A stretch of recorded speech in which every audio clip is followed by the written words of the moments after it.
करने लगा तो वहाँ मेरे काम ड्रामा स्कूल नहीं आया, और मेरे काम दरअसल वो लाइफ की मेमोरी लेन ही काम आई, क्योंकि मैंने बाद में उसको कॉन्शियसली उसको एक तरह संजोना शुरू कर दिया, उसको पालना शुरू कर दिया। मुझे लगा नहीं, मुझे जरूरत नहीं है कि मैं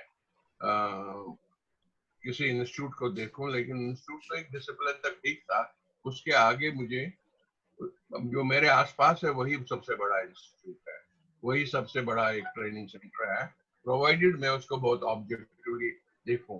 लेकिन ये भी ना हो कभी कभी कहें कि साहब मेरी जिंदगी ही मेरा ट्रेनिंग इंस्टीट्यूट है, वो भी कभी कभी हम रोमांटिक भी हो जाते हैं।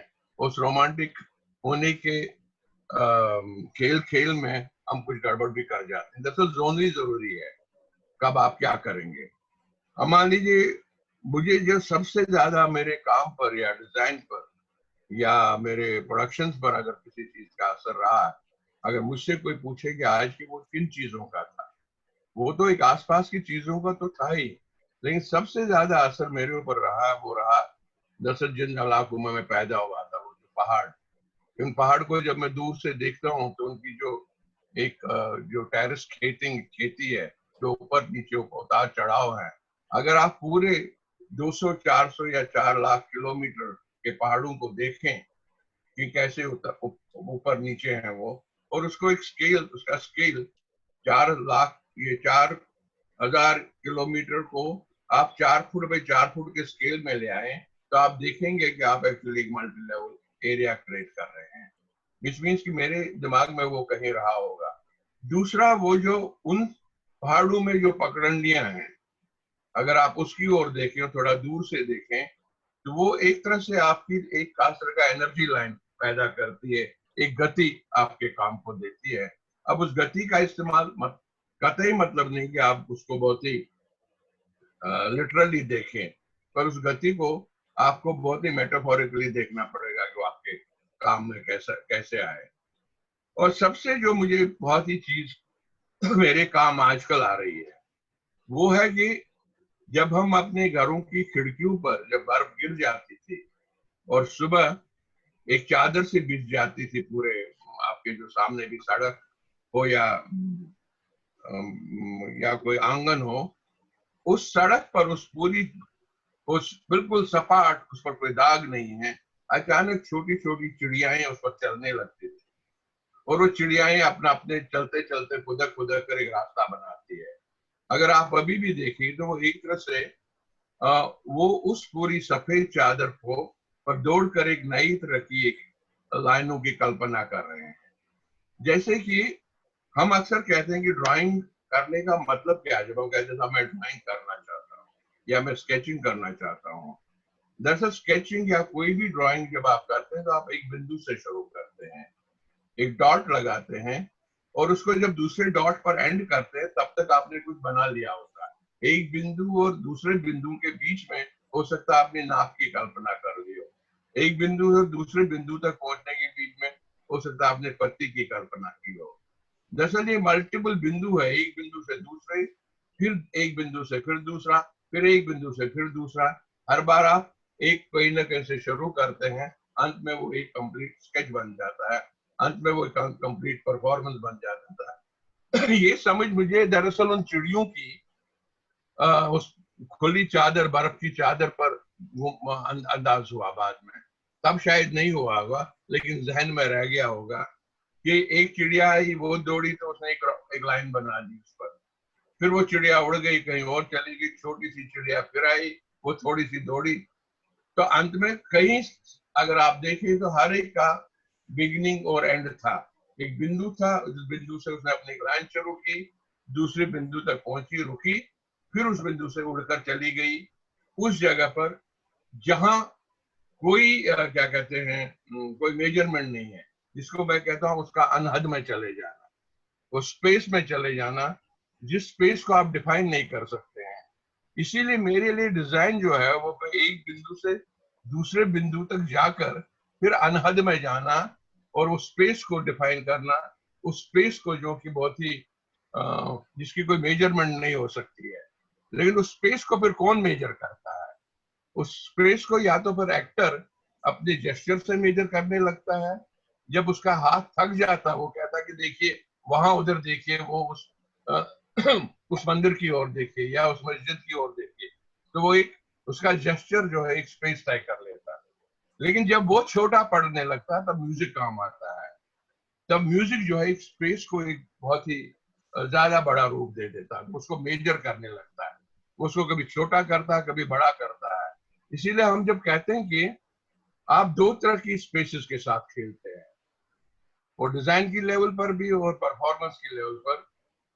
एक तो उससे कि जहां आप एक बिंदु से शुरू करते हैं दूसरे बिंदु तक जाते हैं, और वो स्पेस कौन सी है, वो है आपकी परफॉर्मेंस स्पेस, जो स्टेज जिसको मैं कहता हूँ, जहां आप खड़े हो जाते हैं, एक्टर खड़ा हो जाता है। फिर दूसरी स्पेस शुरू हो जाती है जब वो चिड़िया उड़ जाती है, जिसको कहते हैं मतलब स्टेज से ऊपर जो बीच में है। और उसके तीसरी स्पेस शुरू हो जाती है जो बहुत अनहद है, विच मीन्स कि आप परफॉर्म दरअसल तीन स्पेसेस में करते हैं, जो स्टेज है, जो ठोस है, उसके बाद बीच में है, और फिर उसके ऊपर है। तो तीन लेवल्स पर आप परफॉर्म करते हैं। देयरफॉर डिजाइन को भी यही खेल करना पड़ेगा। इसीलिए डिजाइन अपने आप में अलग चीज नहीं है, जब तक वो इंटीग्रेटेड आपके म्यूजिक के साथ ना हो, आपके कॉस्ट्यूम के साथ ना हो, आपके परफॉर्मेंस के साथ ना हो। इसीलिए डिजाइनर अलग से कोई चीज है और उसका दूसरों से कोई रिलेशनशिप नहीं है, ये कहना थोड़ा सा दिक्कत हो जाती है। अरे साहब वो तो डिजाइनर है, उसका बाकी चीजों से कोई रिश्ता नहीं है। जैसे उसका सबसे ज्यादा रिश्ता है, या लाइट के डिजाइनर का सबसे ज्यादा रिश्ता है, क्योंकि वो एक अलग तरह की आपके परफॉर्मेंस में एक इमेजिनरी स्पेसेस क्रिएट करता है, जिसमें आपको खेलने का मौका दे देता है। ये कहना कि नहीं, अंत में सारी स्पेसिस को एग्जीक्यूट परफॉर्मर ही करता है, लेकिन उस परफॉर्मर को कैनवस कौन देता है जिस पर वो चीजों को एग्जीक्यूट करता है? वो या तो उसका डिजाइनर दे देता है, या लाइट डिजाइनर दे देता है, या टेक्स्ट दे देता है, या जो भी उसमें बाकी लोग हैं। दरअसल वो खेलने का मैदान क्रिएट करने वाला भी तो कोई चाहिए। इसीलिए मैं कहता हूँ उसको बर्फ गिराने वाला भी तो चाहिए, ताकि वो सफेद चादर दिखे।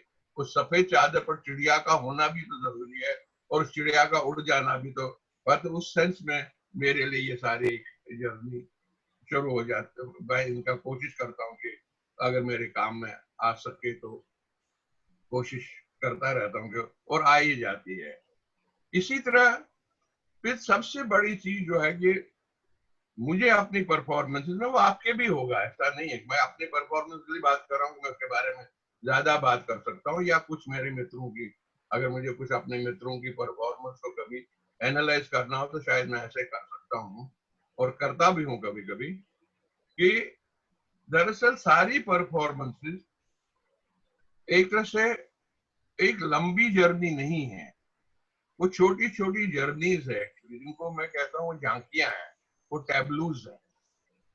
वो टैबलूज है, बहुत सारे टैबलूज मिलकर अंत में एक बड़ा टैबलू बनता है।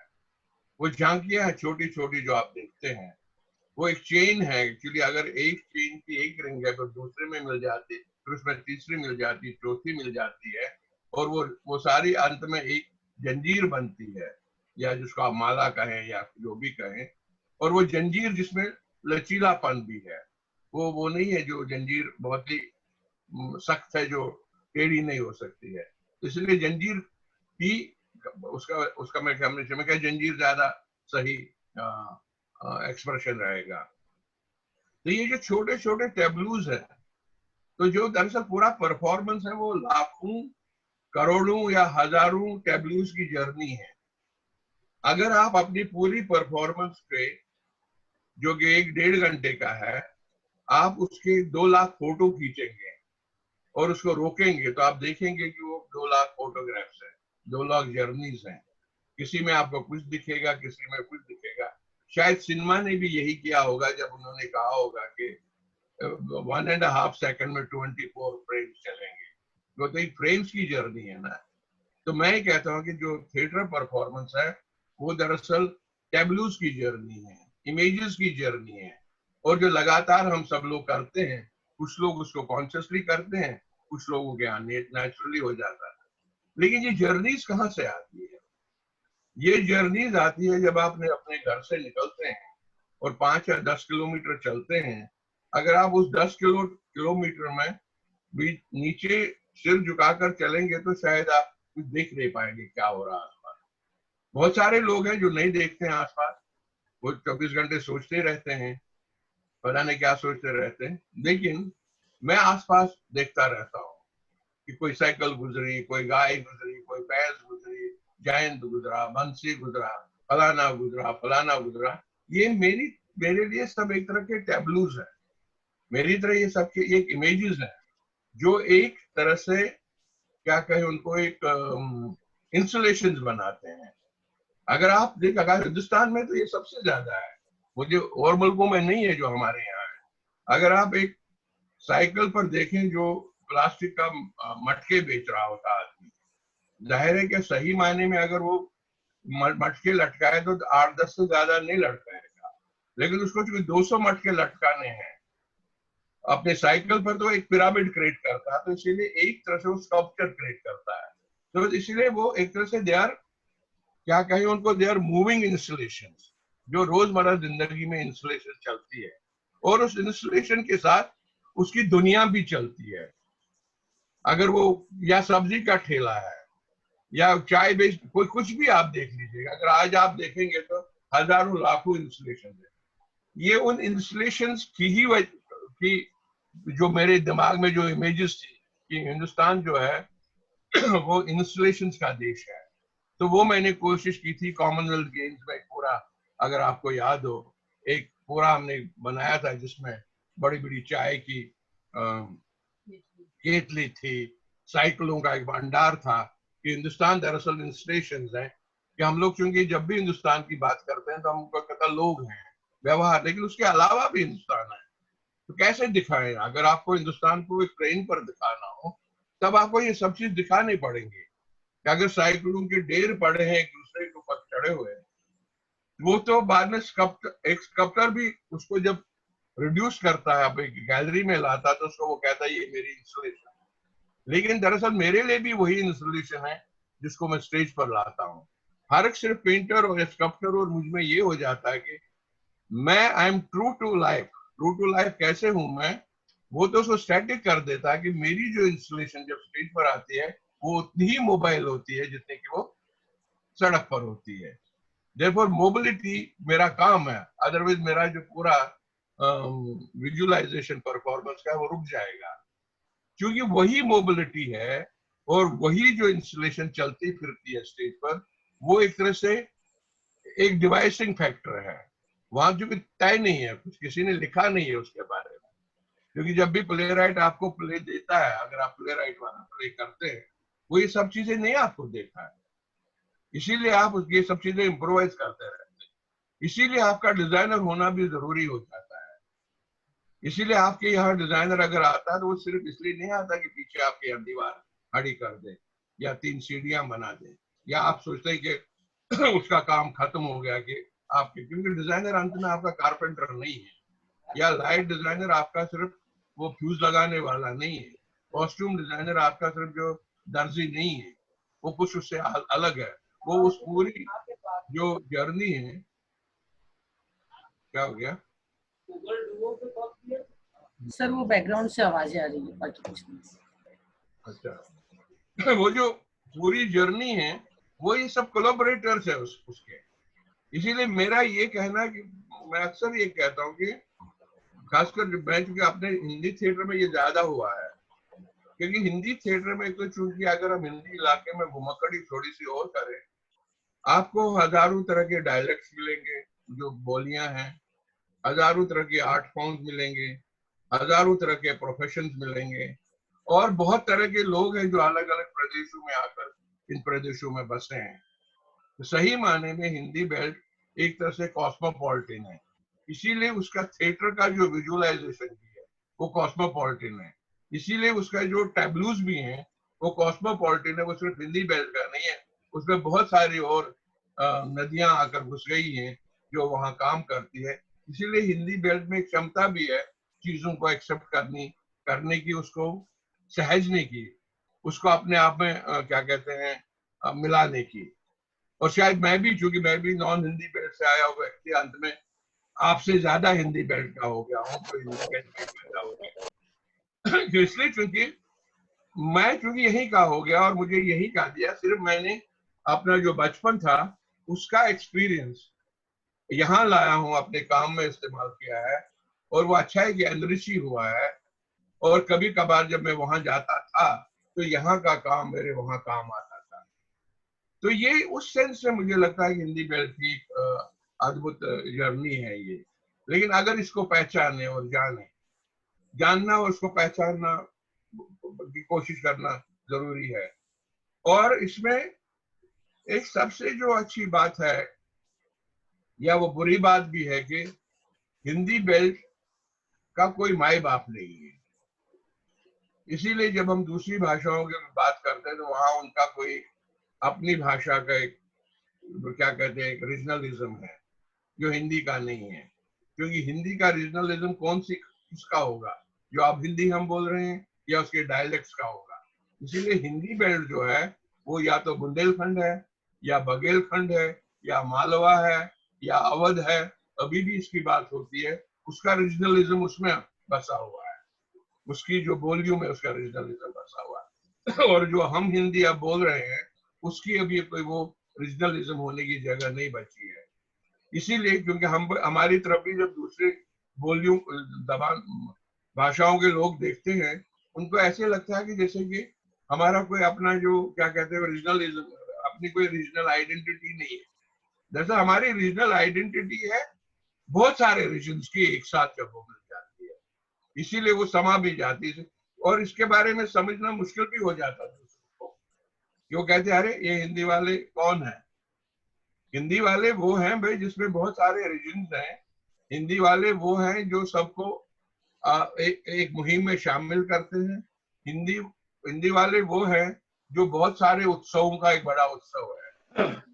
जैसे कि परफॉर्मेंस जो है, परफॉर्मेंस भी हमारी जो है वो दरअसल एक भाषा नहीं है, कि परफॉर्मेंस सिर्फ शब्द की भाषा, शब्द का खेल नहीं है।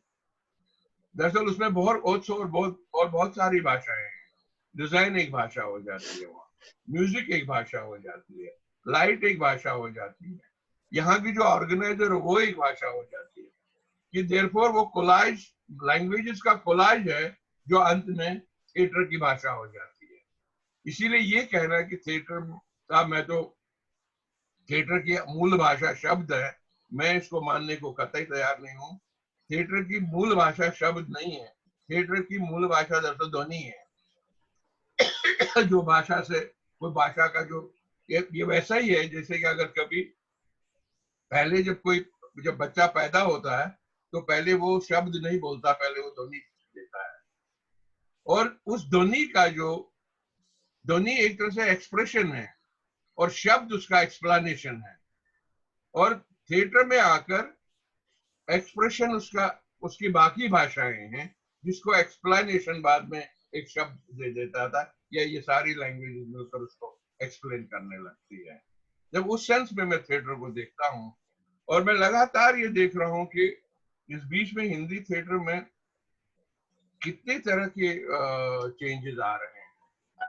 एक एक एक हमारी पूरी एक जनरेशन, या हमसे पहले एक जनरेशन, और अब जो जनरेशन है, अगर आप देखेंगे पिछले, मतलब 40 साल से मैं थिएटर मैं हूँ, अगर अच्छा बुरा जो भी कर रहा हूँ, बुराई कर रहा हूँ लेकिन फिर भी कर रहा हूँ, आप मुझे निकाल नहीं सकते, पर मैं करता रहूंगा। लेकिन 40 वर्षों में दरअसल 10-10 साल की अगर मैं एक पीरियड ले लूँ, एक पीढ़ी ले लूँ, तो 4 पीढ़ियां तो हो गई ना। और ये 4 पीढ़ियों ने 4 तरह के काम दिए हैं, 4 तरह के रोल दिए हैं। दूसरा मुझे एक चीज और कहना है कि खासकर हिंदी को लेकर, जो लोग हिंदी को लेकर दूसरी भाषाओं में वो रहे हैं, बंगाल में या महाराष्ट्र में, लेकिन वहां हिंदी थिएटर करते हैं, उनके लिए कितना चैलेंजिंग होगा ये। क्योंकि जहां समृद्ध थिएटर, अगर बंगला थिएटर है, वहां अगर वो हिंदी या उर्दू का थिएटर कर रहे हैं, तो वो एक तरह से किसी के, जिसको कहते हैं ना, किसी के खेमे में घुसकर आप कुछ कर रहे हैं और जो उनको पसंद नहीं है, मुझे लगता है उनकी ज्यादा हमें तारीफ कर लेनी चाहिए, क्योंकि वो वहां बैठकर कुछ अलग कर रहे हैं, चाहे वो आपके महाराष्ट्र में हो, चाहे वो आपके बंगाल में हो या कहीं और हो, कि वहां बैठकर वो एक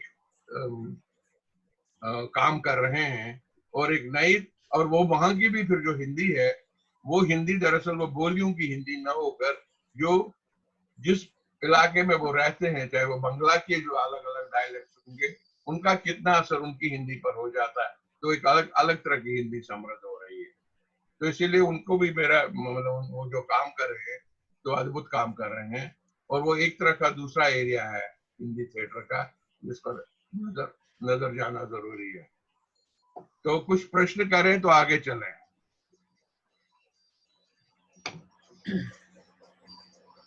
अगर है तो जबरदस्ती आप बोलिए। हाँ आप बोलते रहिए वंशिता, प्रश्न तो बाद में प्रश्न बाद में किए जाएंगे। 40 मिनट में खत्म हो जाएगा, इसलिए हाँ प्रश्न। अच्छा, तो ये एक तो मैंने कहा कि ये मेरी यात्रा रही है डिजाइन की। दूसरी जो मैंने वो बीच में रह गई थी कि मैंने ट्रेडिशनल ये जो बसोली पेंटर्स और ये जो नेचर पेंटर्स हैं, मैंने वो अक्सर घूमते थे, एक मोहल्ले में चले जाते थे, पहाड़ों में जाते थे एज ए टूरिस्ट, लेकिन वो सिर्फ जाते ही नहीं थे, वो जो देखते थे उसको याद करने लगते थे, उसको दिमाग में जैसे एक्टर डायलॉग याद करता है। फिर वो जब आते थे तो वो जो उनको याद रहता था उसको पेंट करते थे। अब उसमें इंटरेस्टिंग क्या था कि कभी उनको कोई दृश्य याद आता था जो फ्रंट एलिवेशन है तो वो उतना ही पेंट करते थे। फिर उनकी दूसरी कोई चीज याद आती थी जो उन्होंने ऊपर से देखी होती थी, जो आप जिसको आप ग्राउंड प्लान कहते थे, तो वो ग्राउंड प्लान जोड़ देते थे, मतलब बर्ड्स आई व्यू से उसको देखते थे। फिर वो थोड़ा आगे चलते उन्होंने उस चीज कोई चीज उनको याद आती है जो क्रॉस सेक्शन में उन्होंने देखी होती है। इसीलिए आप देखेंगे जब आप इंडियन मिनिएचर पेंटिंग की तरफ देखते हैं उसका कोई एक पर्सपेक्टिव नहीं है, जैसे वेस्ट में है वन पॉइंट पर्सपेक्टिव में सब, लेकिन ये जो है ये मल्टीपल पर्सपेक्टिव से देखने वाली, कहीं आपको प्लान दिखता है, कहीं सेक्शन दिखता है, कहीं एलिवेटर। इसका मतलब है कि उन्होंने उसमें पूरी यात्रा डाली है, वो एक पर्सपेक्टिव से नहीं है। वो मुझे बहुत इंटरेस्टिंग लगता है कि जब मैं उसको डिजाइन में थिएटर में लाने की कोशिश करता हूँ कि मैं उस डिजाइन को एक मल्टीपल पर्सपेक्टिव्स की नजर से देखूं, चाहे वो मैं स्क्रोल्स का यूज करने की कोशिश करता हूँ या कहीं अगर मैंने स्क्रोल में मान लीजिए एक दरवाजा बना है तो मैं 3D CD उसके साथ जोड़ूंगा ताकि आप जो है लाइव परफॉर्मेंस से पेंटेड परफॉर्मेंस की ओर चले जाएं। और इसी तरह जो इंटरेस्टिंग और रहा है हिंदी थिएटर में वो उसकी मजबूरी की वजह से ज्यादा मैंने सीखा और आप सबने सीखा है, मैं सिर्फ याद दिला रहा आपको, क्योंकि जब रविंद्र थिएटर्स बने इस देश में, जब रविंद्रनाथ टैगोर जी की सेंटेनरी आती, वो तो कैपिटल सिटीज में बने ना, लखनऊ में बने, भोपाल में बना, पटना में बना, लेकिन उसके अलावा जबलपुर में तो नहीं बना, लेकिन उसके अलावा जो लोग थिएटर कर रहे थे वो रविंद्र भवनों के भरोसे नहीं कर रहे थे, वो ऐसी जगहों पर थिएटर कर रहे थे जहां ये प्रोसीनियम नहीं था। देखो प्रोसीनियम थिएटर का होना एक तरह से थिएटर का नुकसान होना है, उन्होंने उसको बर्बाद भी किया कि हम लोगों का सारा थिएटर जो है एक तरफा हो गया, कि हमारी जो दूसरी जगहों पर जब हम थिएटर करते थे तो आप कोई एक नई स्पेस चुनते थे, चाहे वो स्कूल का हॉल चुनते थे या कोई पेड़ चुनते थे या कोई सीढ़ियां चुनते थे, और जो कि मुझे बहुत मजा आता था इनमें। अगर मैं अपनी करीबन 160 प्रोडक्शंस को देखूं तो मेरे लिए वो करीबन 160 तो नहीं, करीबन वो सारे प्लेस करीबन 80 स्पेस में अलग अलग किया। कभी कभी वो स्पेसेस मुझे ज्यादा मेरे उस थिएटर को एनरिच किया है। मान लीजिए मैं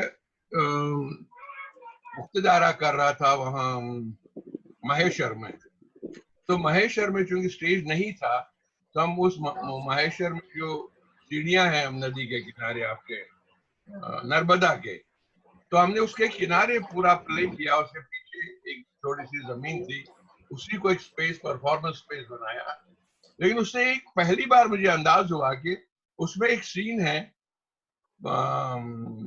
मुक्तदारा में, जब वो बांध टूटता है, वो पानी नीचे आता है, तो जब वो आवाज आती है बांध टूटने की, तो नर्मदा ने काम वो मेरे लिए किया था कि नर्मदा पीछे थी और उसकी जो आवाज थी वो ऑटोमेटिकली ऐसे लग रहा था जैसे मैं ही नहीं नर्मदा वहां लाया अपने आप का एक बैकग्राउंड स्कोर पैदा करने के लिए।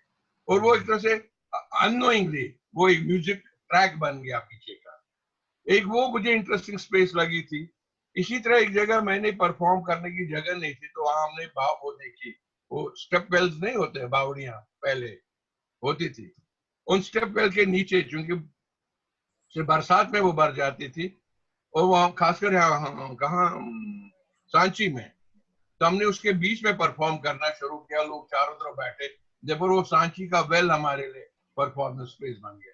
इसी तरह एक बार हम भीमपेट का जो रॉक्स हमारे लिए परफॉर्मेंस स्पेस बन गया। ऐसे करके अगर मैं कभी इस पर सोचूंगा, कभी बात करेंगे, अगर अगर जयंत बैठेगा कभी तो इस पर बात करेंगे कि कहाँ कहाँ मैंने कैसे इस्तेमाल किया। याद आते आते कि उन स्पेसेस को, अगर उसके तो हमारे पास क्योंकि फोटोग्राफ भी नहीं है, क्योंकि उन दिनों हमारे पास पैसे नहीं होते थे और परफॉर्मेंस में लग जाते थे, फिर स्केच भी नहीं कर पाते थे, तो लग जाते, बस शो हो गया, अपना चल दिए। इसी तरह साउथ में मैंने गांधीग्राम में इस तरह का काम किया था। तो कहने का मतलब ये है कि जो हमारी स्पेसेस हैं, परफॉर्मिंग स्पेसेस हैं, उन्होंने भी कभी कभी हमारे थिएटर को तय किया हम किस तरह का थिएटर करें। जो परफॉर्मिंग स्पेस एक्चुअली बन गई परफॉर्मेंस, और जो स्पेस का एवोल्यूशन होता है ना, वही आपकी थिएटर को भी बनाती है। ये सिर्फ हम नहीं करते हैं। अगर आप ग्रीक थिएटर की पूरा इतिहास वो उसका पढ़े, तो वो एक्चुअली वो एवोल्यूशन ऑफ स्पेस हुआ है। पहले ऑल्टर से शुरू हुआ, फिर एक कोरस आया, दो आया, हर स्पेस का एक एवोल्यूशन रहा है। इसीलिए परफॉर्मिंग आर्ट जो है is the evolution of a space, और जहां से एक नई तरह की परफॉर्मिंग आर्ट बनता है। अगर आप याद करेंगे सब लोग, आपको कुछ ना कुछ याद आएगा कि आपने प्रोसीनियम न होना आपके लिए फायदेमंद ही था, जिस वजह से आपने अलग अलग तरह की स्पेसेस का इस्तेमाल किया, जिस जो आपका, इसलिए डिजाइन सिर्फ पीछे दीवार खड़ा करना नहीं है। या संजय को याद होगा कि हम लोग जब छत्तीसगढ़ चले गए थे उस यूनिवर्सिटी में, जब बिलासपुर में, तो वहां जो एक खास तरह का टीला था, वो कैसे परफॉर्मिंग स्पेस बनी। ऐसे देहरादून में हमारे पास जगह नहीं थी, वहां एक मिट्टी का बहुत बड़ा टीला था, उस टीले को हम लोगों ने वैसे ही भावड़ू से काटना, जो एक तरह से मेरे हर वर्कशॉप का हिस्सा होता था।